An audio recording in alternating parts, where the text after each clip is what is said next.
Okay, I want you to banish a thought right now.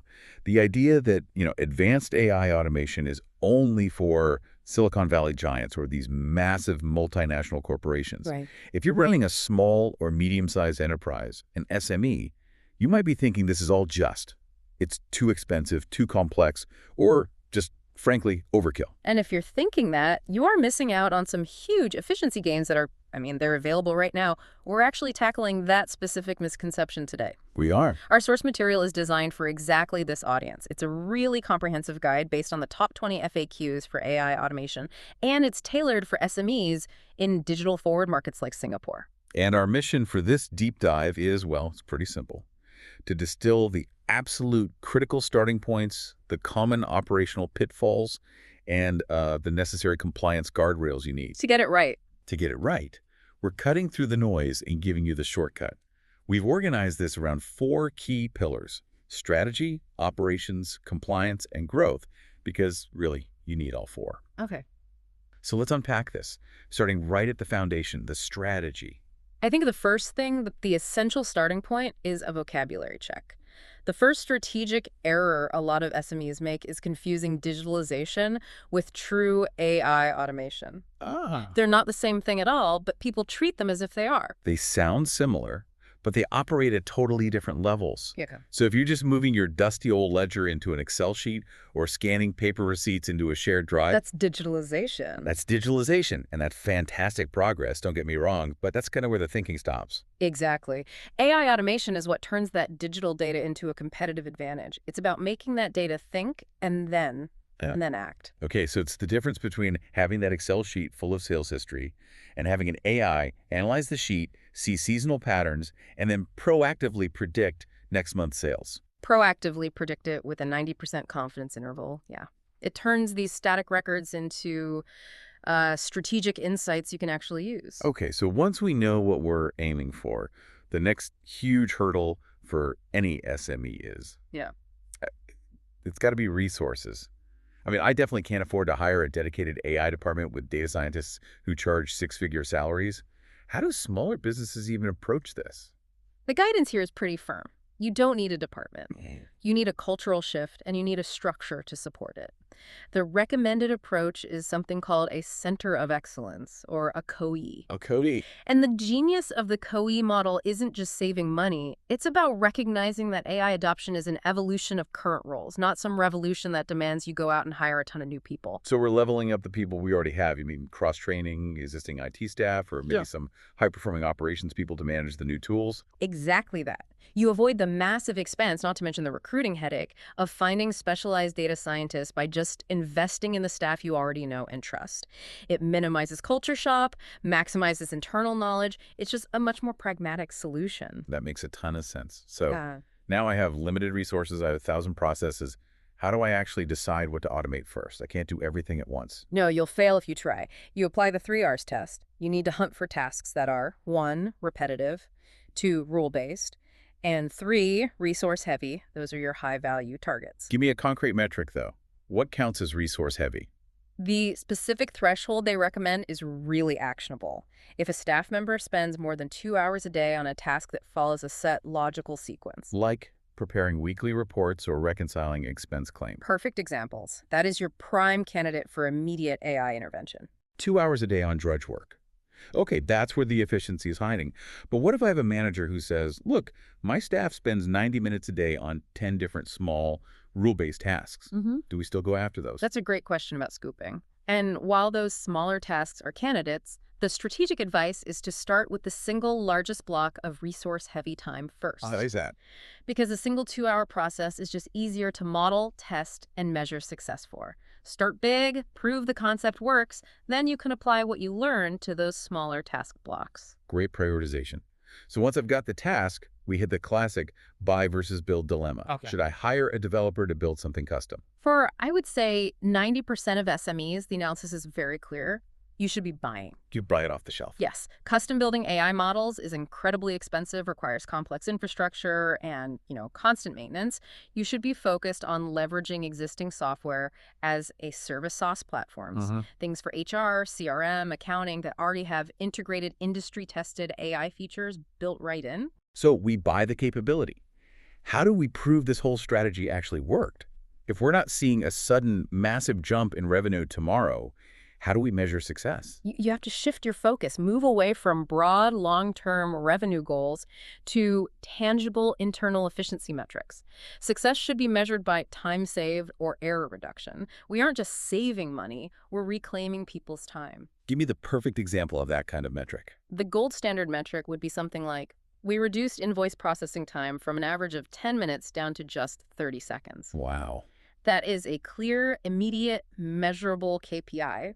It proves the value of the tool instantly, and it shows your team the real impact on their day-to-day work. That brings us perfectly into our next pillar. So we have the strategy mapped out. Now let's talk operational reality. How do we actually make this shiny new AI tool talk to that old crusty software that's run in the warehouse? This is where so many projects just stall out legacy systems. The solution, funnily enough, is often not some complex back-end integration. Oh, which is costly and risky. Very. Instead, the answer is often something called robotic process automation, or RPA. RPA. What is that exactly in this context? Think of RPA as a digital bridge. It's a software bot that works at the user interface level. It literally acts like a robot employee sitting at a computer. It reads the data off the screen of your old system. Just like a person would. Just like a person.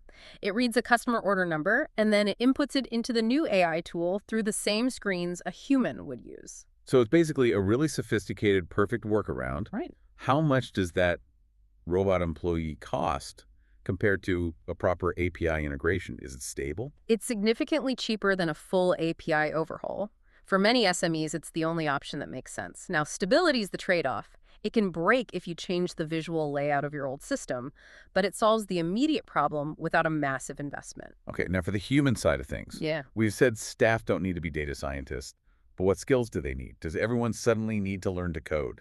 No, absolutely not. The rise of no-code and low-code platforms is really leveling the playing field. Right. What your staff absolutely needs is AI literacy.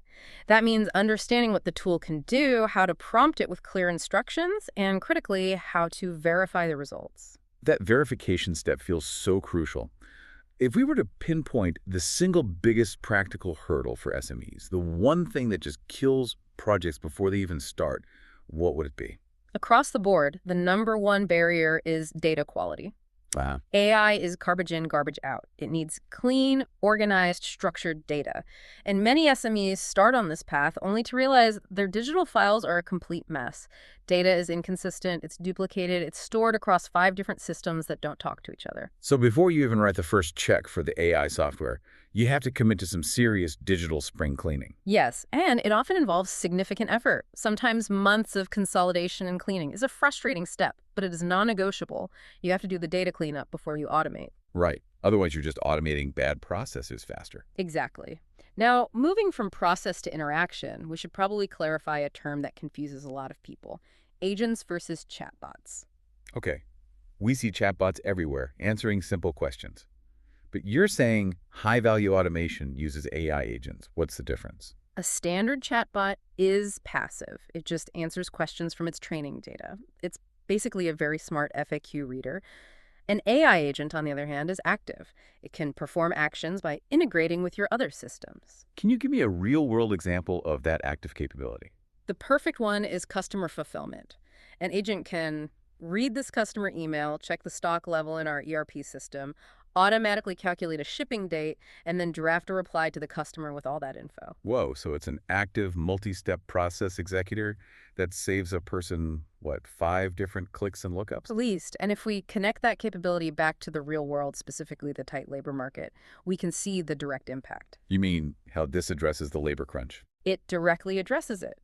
By automating that administrative drudge work, SMEs can maintain and even scale their output without needing to hire more people. But crucially, the goal isn't always to reduce staff. It's to redeploy them. Exactly. Shift existing, trusted staff away from low-value tasks and into complex, high-value, customer-facing roles that actually build the business. A critical transition.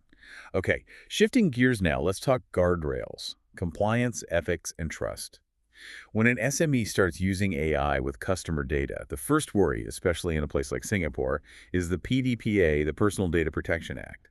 Am I automatically at risk? Not automatically, no, But your risk profile does change. Compliance really hinges on two core principles: clear consent and purpose limitation. Purpose limitation. It means you have to ensure any personal data the AI process is used only for the reasons you told the customer when you collected it. If your AI starts using sales data for internal credit scoring without telling anyone, you have a big problem. Transparency is key. And what about bias? Making sure our algorithms aren't accidentally discriminating in hiring or credit applications. A major concern, and you mitigate that risk through structure. You need to adopt existing governance frameworks. In this region, the IMDA Model AI Governance Framework gives SMEs a practical checklist. It ensures your AI's decisions are explainable, transparent, and fair. It protects the customer and the company. Mm. Now let's talk about the nightmare scenario for reputation.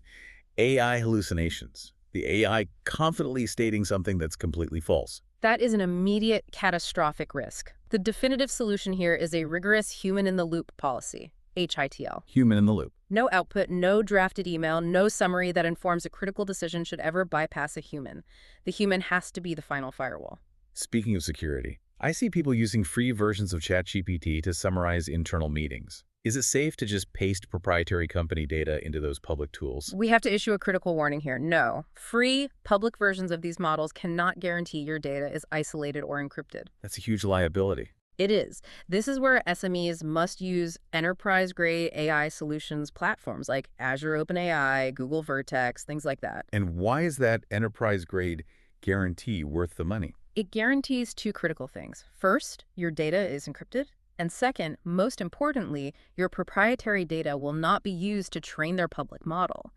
You paste your trade secrets into a free model, you are potentially giving them away. Okay, with compliance and security set, let's look forward. How does AI translate into future-proofing and growth?